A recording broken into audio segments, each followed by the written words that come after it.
तर आज मी बनवत आहे स्वीटकॉर्न भेळ. बघा, माझी खूप इच्छा झाली, काल मी आणले बाजारातून. आता मी इथे सगळं कट करून ठेवलं आहे. मस्त आता कांदा टाकायचा, टमॅटो, कोथिंबीर सगळं असं टाकून घ्यायचं. आता याच्यात टाकायचे चिली फ्लेक्स,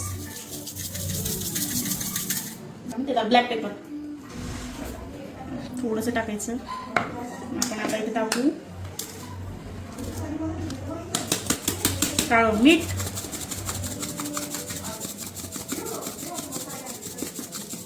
थोडंसं साधं पण टाकू.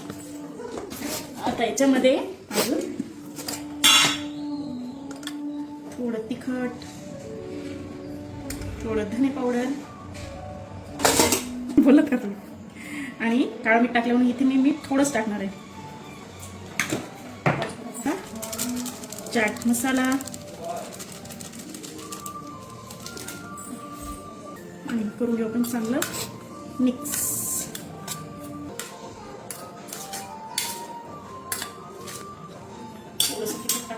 शेषासाठी काढून पुरी. आता आम्ही थोडंसं आमच्यासाठी तिखट टाकतोय मस्तपैकी. अशी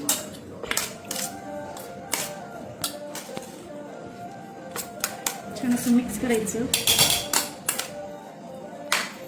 तर टेस्ट बघू आपण.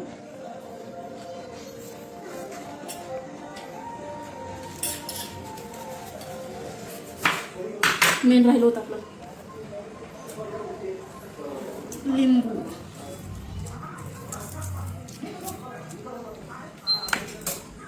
आणि सुटलं का तोंडाला पाणी बघून. आता चीज आहे, तर चीज कोणाला आवडतं कोणाला नाही. मला आवडतं म्हणून मी टाकते. दाखवते तुम्हाला. बघा, मस्त अशी भेळ दिसते. सुटलं असेल तुम्हाला पाणी. आता मी तुम्हाला खाऊन पण दाखवते कशी झाली. हो श्रीजाचे पप्पा, भेळ कशी झाली. जाम भारी लागतं. तुम्ही अजून पण नसेल खाली तर पटकन मस्त असं बनवा आणि मस्त मस्त खा. आणि फॉलो करायला विसरू नका.